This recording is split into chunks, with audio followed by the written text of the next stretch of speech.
जय हिंद दोस्तों, आप सभी का स्वागत है एक बार फिर से आपके अपने YouTube चैनल यूनिक ज्ञान में। आज हम BA first semester political science का चैप्टर 6 देखेंगे, जिसमें हमें राज्य के नीति निदेशक सिद्धांत के विषय में पढ़ना है। इसके पहले हमने 5 चैप्टर्स आपको बेहतरीन तरीके से करा दिए हैं। अगर आपने नहीं देखे हो तो चैनल पर विजिट कीजिए, आपको प्लेलिस्ट मिल जाएगी BA first semester political science classes 2025 के नाम से, जहां पर आपको सबसे पहले सिलेबस देखने को मिलेगा, उसके पश्चात आपको जो है क्लासेस देखने को मिलेंगी चैप्टर वाइज। तो वहां से आप जो है क्लासेस कर सकते हैं बेहतरीन तरीके से।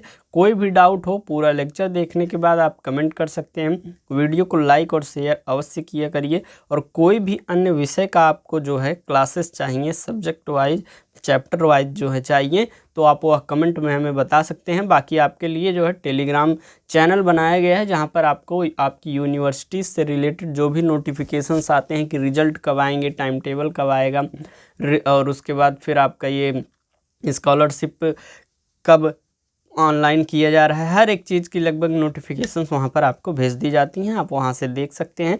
और आपके लिए ये टेलीग्राम डिस्कशन ग्रुप भी बनाया गया है, आपको दिखा देते हैं। ये टेलीग्राम चैनल है आपका, यहाँ पर आप ज्वाइन कर सकते हैं। लिंक डिस्क्रिप्शन बॉक्स में है। हर एक ग्रुप का डिस्कशन ग्रुप बनाया गया है, जहाँ पर आप आपस में डिस्कस कर सकते हैं या फिर सीधे हमसे कोई प्रश्न पूछ सकते हैं। ये यूनिक ज्ञान जो है व्हाट्सएप चैनल बनाया गया है कुछ लोगों के लिए, जो एक प्रकार से बोलते हैं कि हम टेलीग्राम यूज नहीं करते, उनके लिए बनाया गया है। और एक विशेष व्यवस्था आपके लिए ये है कि आप BA first semester political science, history, geography किसी भी विषय का आप चैप्टर वाइज नोट्स चाहते हैं, प्रीवियस ईयर क्वेश्चन पेपर का नोट्स चाहते हैं, तो ये सभी चीज़ें आपको मात्र 25 रुपये में मिल जाएंगी। किसी भी एक सब्जेक्ट की आपको मैसेज करना है 860848 46796 पर। इस पर मैसेज करते ही आपको जो है आप सब्जेक्ट नेम बताइए, यूनिवर्सिटी नेम, क्लास नेम, एक प्रकार से आपका जो सेमेस्टर है आपका नाम बताइए, और उसके बाद आपको एक QR कोड सेंड किया जाएगा, उस पर पेमेंट कर दीजिए, आपको ग्रुप में ऐड कर दिया जाएगा, जहां पर क्लासेस के लिंक्स और आपको जो है जो PDF नोट्स हैं चैप्टर वाइज भेजे जाते हैं। उसके बाद प्रीवियस ईयर क्वेश्चन पेपर जो कराए जाएंगे वह भी भेज दिए जाएंगे विद सॉल्यूशन, और मोस्ट इंपॉर्टेंट क्वेश्चन की जो वीडियो लेक्चर आएगी वह भी विद सॉल्यूशन आपको भेज दी जाएगी। तो अगर आप ज्वाइन करना चाहें तो इस ग्रुप को ज्वाइन कर सकते हैं। मात्र 25 रुपये। 25 रुपये आपके लिए कुछ ज़्यादा नहीं है। एक सेमेस्टर का पूरी एक विषय का तैयारी आपको मात्र 25 रुपये में कराई जा रही है। अगर आप नहीं चाहते तो यहाँ पर क्लासेस कीजिए, ये जो आपको पढ़ाया जा रहा है इसका हैंड रिटन नोट्स बनाइए और अच्छी तैयारी करते रहिए। तो चलिए देखते हैं, हम चैप्टर की तरफ बढ़ते हैं कि राज्य के नीति निदेशक तत्व आखिर होते क्या हैं।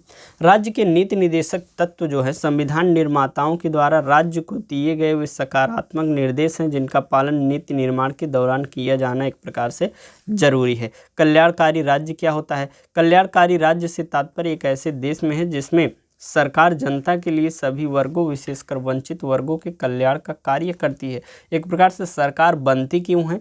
जनता के हित को करने के लिए, जनता की समस्याओं को दूर करने के लिए, जनता के लिए उपयोगी जो भी चीज़ें हैं उनकी एक प्रकार से सुविधा प्रदान करने के लिए सरकार क्या करती है? आपके लिए रोड बनाती है, आपके लिए विभिन्न व्यवस्थाएं, अस्पताल की व्यवस्था करती है, हर एक चीज़, लाइट, गैस, हर एक चीज़ की व्यवस्था सरकार के ऊपर एक प्रकार से होती है। और सरकार के जो भी जनता के कल्याणकारी कार्य है उनको करती है, और वह जनता के हित में ही कार्य करती हैं। संविधान के भाग 4 में जो है अनुच्छेद 36 से 51 तक उल्लिखित जो है नीति निदेशक सिद्धांत हैं। भाग 3 में हमने आपको इसके पहले मौलिक सिद्धांत, मौलिक अधिकार एक प्रकार से पढ़ा दिए हैं, जो कि अनुच्छेद 12 से अनुच्छेद 35 तक है। आपने क्या पढ़ा? अनुच्छेद 12 से अनुच्छेद 35 तक मौलिक अधिकार पढ़ लिए हैं। 36 से 51 तक आपको जो है क्या बताया जा रहा है? नीति निदेशक सिद्धांत जो है, नीति निदेशक तत्व जो है 36 से 51 तक हैं। और इसके पहले आपको एक चैप्टर मौलिक कर्तव्य पढ़ा दिया गया है, जो कि 51 का में है। 51 का में जो ऐड है वह मौलिक कर्तव्य है, वह भी आपको बता दिया गया है। तो चलिए देखते हैं अनुच्छेद 36 से 51 तक के विषय में।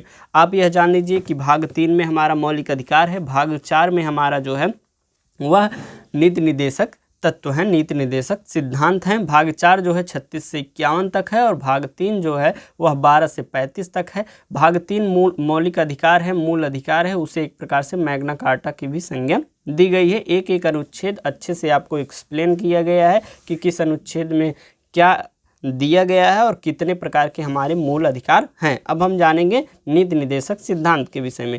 यह राज्यों को सौंपे गए दायित्व हैं जिसके माध्यम से राज्य सुशासन की स्थापना और लोक कल्याण एक प्रकार से सुनिश्चित कर सके। यह जो नीति निर्देशक सिद्धांत हैं यह अपरिवर्तनीय है। इसमें सामाजिक व आर्थिक लोकतंत्र का आदर्श निहित है।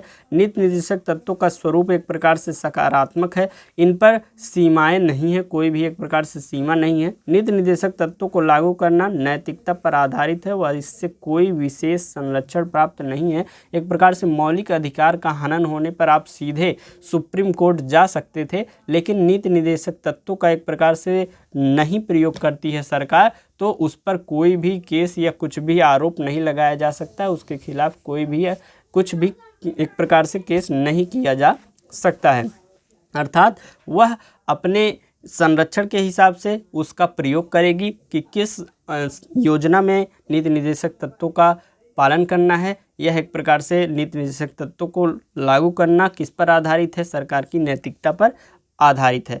नीति निर्देशक तत्व जो है जब तक लागू न किए जाएं स्वतः एक प्रकार से निलंबित या रहते हैं। राज्य के नीति निर्देशक तत्व जो हैं वो हमने आयरलैंड से लिए हुए हैं। तो चलिए देखते हैं हमारा 36 से 51 तक जो नीति निर्देशक तत्व है उसमें क्या क्या चीज़ें दी गई हैं। आर्टिकल 36 अनुच्छेद 36 में जो है राज्य की परिभाषा दी गई है, सेम एज आर्टिकल 12 जो कि हमने आपको मूल अधिकार में बता दिया है।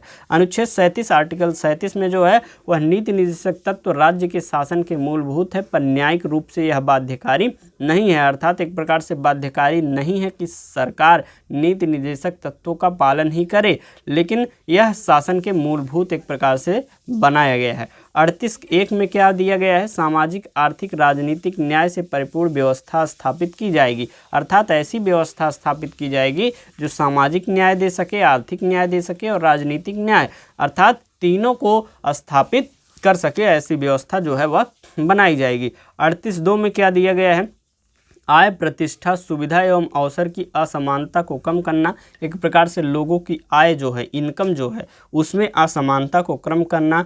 प्रतिष्ठा लोगों की जो है, लोगों को जो सुविधा मिल रही है, जो लोगों के विभिन्न क्षेत्रों में अवसर मिल रहे हैं, उसकी असमानता को कम करना। अर्थात किसी को ज़्यादा अवसर न मिलने पाए, किसी को कम अवसर न मिलने पाए, किसी को ज़्यादा सुविधा न मिलने पाए, किसी को कम सुविधा न मिलने पाए। अर्थात एक प्रकार से समानता को बनाए रखना, समानता को बनाए रखने का प्रयास किए रहना, क्योंकि एक प्रकार से बिल्कुल ही समानता लाना भी ठीक नहीं है और ना ही वह हो पाएगा। तो असमानता को कम करना जो है अनुच्छेद 38(2) में बताया गया है। अनुच्छेद जो है 39(a) में क्या बताया गया है, स्त्रियां और पुरुषों को आजीविका के पर्याप्त साधन उपलब्ध कराना। अर्थात स्त्री हो या पुरुष हो, उसको एक प्रकार से आजीविका के पर्याप्त साधन जो है उपलब्ध कराए जाने चाहिए। 39(b) में जो है देश के संसाधनों का जनहित में प्रयोग करना। अर्थात देश के जितने भी संसाधन हैं उसका कहाँ पर प्रयोग करना, जनता के हित में प्रयोग करना।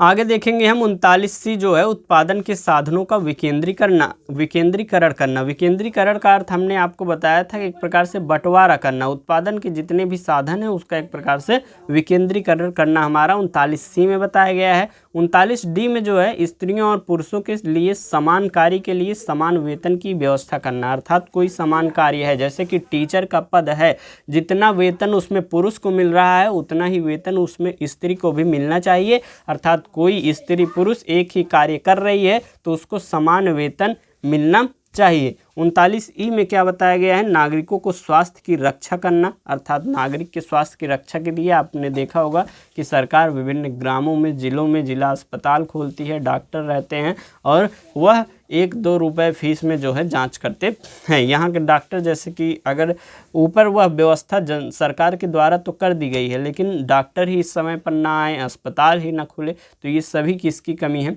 ये सभी जो है डॉक्टरों की कमी है, नीचे जो स्तर हैं उनकी कमी है, अधिकारियों की कमी है। तो सरकार जो है नागरिकों के स्वास्थ्य की रक्षा जो है वह करती है। बचपन और यौवन का शोषण को बचाना 39F में है, अर्थात बचपन में आपको देखा गया हो विभिन्न टीका जो है लगाया जाता है, बच्चों को फ्री ऑफ कास्ट लगाया जाता है सरकारी अस्पतालों में, यौवन के एक प्रकार से जो शोषण ना हो सके उसको बचाया जाता है। 39A में सामान्य न्याय और निःशुल्क कानूनी सहायता की व्यवस्था करना 39A में है। 40 में है ग्राम पंचायत का गठन और सशक्तिकरण। ये आपके लिए बहुत ही ज़्यादा मोस्ट इम्पॉर्टेंट है, ये आपके एग्ज़ाम के लिए तो है ही। आप कोई मान लीजिए एग्ज़ाम देते हैं, तैयारी कर रहे हैं, तो उसमें भी आपसे ये पूछा जा सकता है। अनुच्छेद 40 पूछा गया है अधिकतर लगभग जगह पर। अनुच्छेद 41 में हम देखेंगे रोजगार का अधिकार एवं बेरोजगारी, विकलांगता, बीमारी और वृद्धावस्था में सहायता, अर्थात कोई बेरोजगार हो रोजगार का उसका अधिकार मिले, विकलांग जो है उनको भी कुछ न कुछ रोजगार के अधिकार मिले, जैसे वृद्धावस्था में पेंशन मिलता है, विकलांग को जो है पेंशन मिलता है, बीमारी में जैसे कि आपका आयुष्मान कार्ड बना हुआ है उसमें जो है सहायता मिलती है। तो रोजगार का अधिकार लोगों को दिया जाए, बेरोजगारी, विकलांगता, बीमारी और वृद्धावस्था में जो है सहायता की जाए।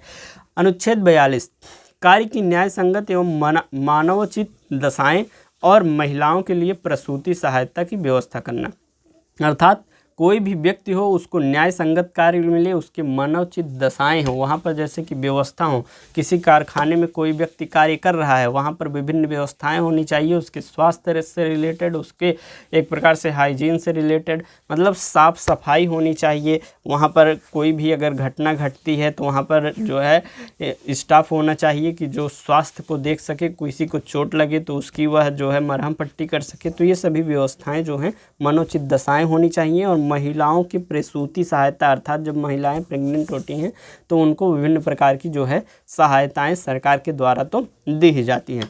अनुच्छेद 43 में हम देखेंगे मजदूरों के लिए निर्वाह मजदूरी एवं कुटीर उद्योगों का विकास करना, एक प्रकार से उनके निर्वाह योग्य मजदूरी देनी, अर्थात इतना मजदूरी दें कि उनका जीवन यापन हो सके, एक प्रकार से भोजन उनको प्राप्त हो सके। 43A में कहा गया है उद्योग के प्रबंधन में मजदूरों की भागीदार बनाना, अर्थात जैसे कि कोई भी फैक्ट्री है, वह फैक्ट्री कोई व्यक्ति खोल दिया तो उसके जो ज़मीनी स्तर पर विभिन्न कार्य हैं, विभिन्न व्यवस्थाएं हैं, उसको नहीं जान पाएगा। जो मजदूर उन कारखानों में मशीनों का प्रयोग कर रहे हैं, क्या कमी हो रही है, क्या एक प्रकार से व्यवस्था की जाए तो यह व्यवस्था सही हो सकती है, ये सभी जानकारी निचले स्तर पर मजदूरों को ही होती है। तो उनको भी भागीदार बनाना और उससे उनके हिसाब से व्यवस्था बनाना जिससे वह अच्छे से कार्य कर सकें और कोई भी कार्य हो वह भागीदारी में अच्छे से चल सके। 43B में क्या है, सहकारी संस्थाओं की उन्नति करना, जो कि 2011 में 97वें संविधान संशोधन द्वारा जोड़ा गया है। अनुच्छेद 44 जो है नागरिकों के लिए सामान्य नागरिक संहिता की व्यवस्था करना।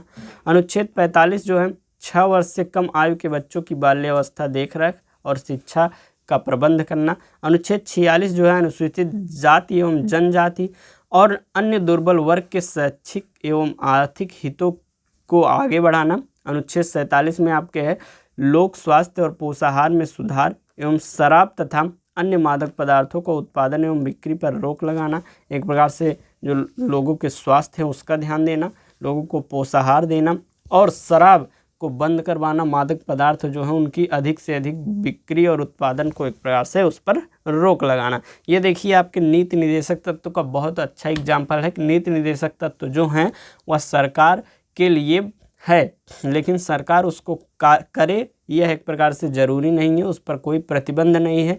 आज के समय में शराब जो है एक प्रकार से आपका अधिक से अधिक बिक्री हो रहा है, उससे एक प्रकार से अधिक लोग टैक्स वसूल रहे हैं।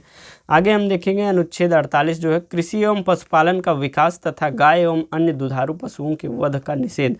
कृषि एवं पशुपालन का विकास होना चाहिए, जो भी दुधारू पशु हैं उनके वध पर निषेध होना चाहिए। अनुच्छेद 48 से पर्यावरण का संरक्षण एवं वन्य जीवों की रक्षा करना या 42वें संविधान संशोधन 1976 में जोड़ा गया है। अनुच्छेद 49 में जो है राष्ट्रीय महत्व के स्मारक वस्तुओं एवं स्थानों का संरक्षण करना। अनुच्छेद 45 जो है यहाँ पर देखिए स्पेलिंग मिस्टेक हो गया है, कार्यपालिका से न्यायपालिका को पृथक करना, अर्थात कार्यपालिका अलग अपना कार्य करे, न्यायपालिका अलग कार्य करे, यह तो है ही हमारे देश में। और आपका अंतिम अनुच्छेद है 51 अंतर्राष्ट्रीय शांति और सुरक्षा को बढ़ावा देना। इस प्रकार से नीति निर्देशक तत्व का आपका जो यह चैप्टर था यह समाप्त हुआ। कोई भी डाउट हो तो आप कमेंट करके पूछ सकते हैं। बाकी ये टेलीग्राम चैनल ज्वाइन कर सकते हैं, डिस्कशन ग्रुप ज्वाइन कर सकते हैं। जो टेलीग्राम नहीं यूज करते, नोटिफिकेशंस के लिए व्हाट्सअप चैनल ज्वाइन कर सकते हैं। और साथ ही साथ आप अगर नोट्स प्राप्त करना चाहें तो इस नंबर पर व्हाट्सअप मैसेज कीजिए। आपको मात्र 25 रुपये में चैप्टर वाइज क्लासेस के नोट्स और प्रीवियस ईयर क्वेश्चन पेपर के नोट्स विद सॉल्यूशन और मोस्ट इंपॉर्टेंट क्वेश्चन के सॉल्यूशन जो है नोट्स आपको मिल जाएंगे और आपकी तैयारी एक प्रकार से अच्छे तरीके से कराई जा रही है। अगर कोई भी डाउट हो तो आप कमेंट में पूछ सकते हैं। बाकी चैनल को शेयर कीजिए अधिक से अधिक दोस्तों के पास, वीडियो को लाइक कीजिए, कमेंट एक अवश्य कर दिया करिए। मिलते हैं नेक्स्ट वीडियो में। धन्यवाद, थैंक यू।